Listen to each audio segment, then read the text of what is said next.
Hello and welcome to episode 5 of How to Be Catholic at Home. The title for this episode is A Catholic Home or a Catholic Home Environment. So these are just some ideas about how one might go about thinking about how to arrange some things in the place that we live to remind us of God's presence and perhaps to even help us to pray and to make some time to pray. So the first thing that I want to emphasize is that, as I've said before, I'm not interested in telling everybody that they need to go and spend hundreds or thousands of dollars on Catholic art. It's wonderful to have beautiful sacred art in your home, but it's not necessary that you spend more than makes sense for you or that you're able to just to get things that are of super high quality or something. I think a lot of these things are very attainable on a very modest budget. A lot of things are maybe things that you already have or have been handed down through your family. So I'm not telling you that you need to go and spend a bunch of money on new art, but even something as simple as a holy card, which might cost $1 or $1.50 or something like that, can be a way to fulfill some of the goals for some of these ideas. And these are just suggestions. It's not as if you don't have every one of these things that your home isn't Catholic enough. No, these are options. These are things that might work for you, that might be able to be incorporated in your living space at home.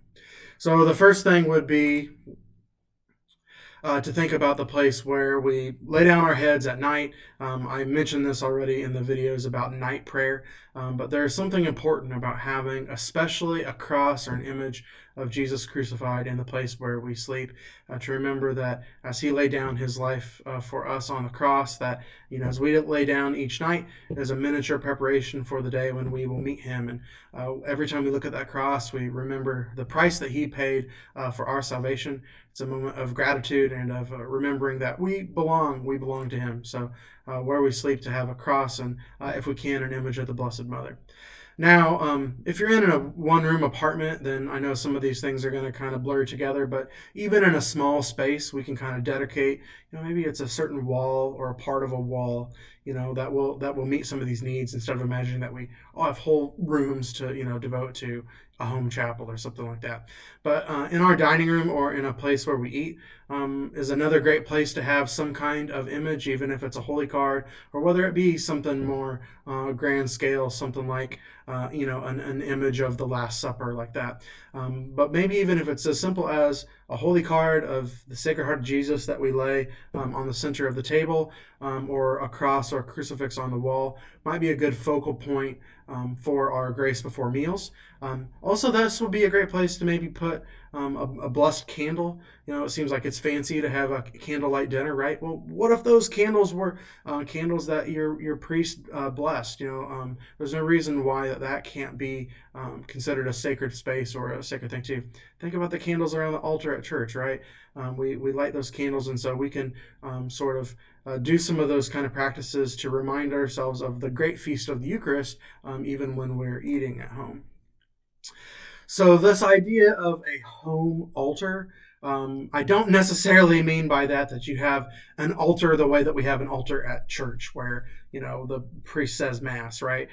Maybe if you've had the priest over to say mass in your home, you even do have some kind of dedicated table that is literally an altar where mass has been celebrated. That's not really what I mean here, though. What I'm referring to is some kind of prayer space where you use your focus for your prayer time whenever you're at home. It could be a table, it could be the top of your dresser, it could be just a shelf or a cabinet or something like that you open up. It doesn't have to be something grand. I would recommend that there be some kind of image there, especially of our Lord or the Blessed Mother. But I'm going to dedicate a whole separate video to ways to think about a home altar, a prayer spiritual space in the space of our home. I would really encourage everybody to consider having sacramentals at home. So sacramentals are physical things that help us to pray, that remind us to pray. They often are things that are blessed. So holy water, you can get holy water at church. Take that home.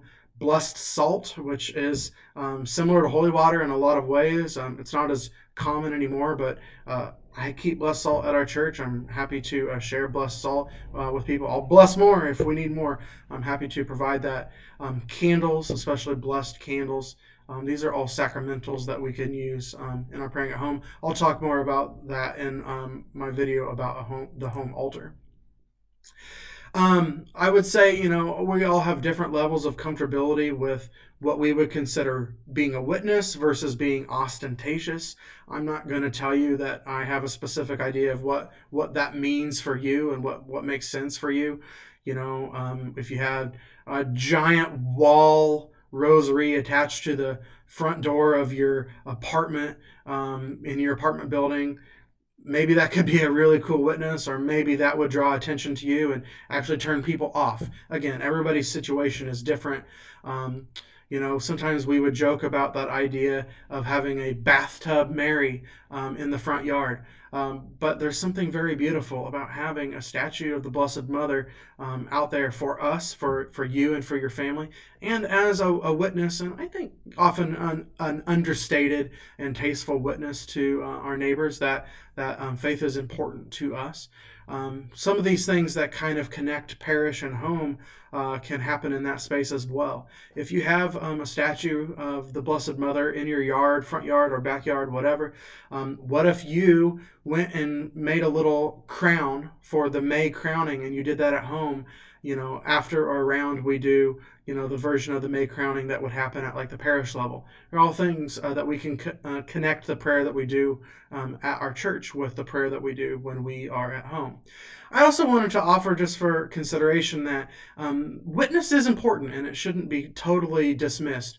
I think it would be a pity in some ways if, for example, all of our neighbors knew that we were super duper into Halloween because the way that we decorate our home, or we're super duper into, Santa Claus, or whatever the time of the year that we're celebrating, and yet would have no idea that we were Catholic, right? There might be some kind of difference in the witness there. And again, I'm not telling you not to decorate for Halloween. I think that there are some ways that are more tasteful than others. But again, if we choose to sort of proclaim and advertise certain aspects, wouldn't it make sense for, in some way, even if it was an understated way, for our home also to be a way to advertise Jesus Christ, the King of Kings? Again, I'm not making specific recommendations about what people should or shouldn't do, but just something to consider.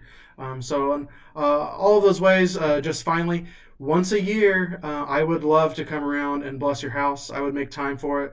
I would say annually is a great frequency to have a priest, or if you know a priest or a deacon, to come out and do a blessing of your house. It's not mandatory, but it's wonderful. It's a wonderful thing to do, and it's something that I always look forward to. So just a few ideas about ways that we might be able to pray, set up our home space in order to help us to pray.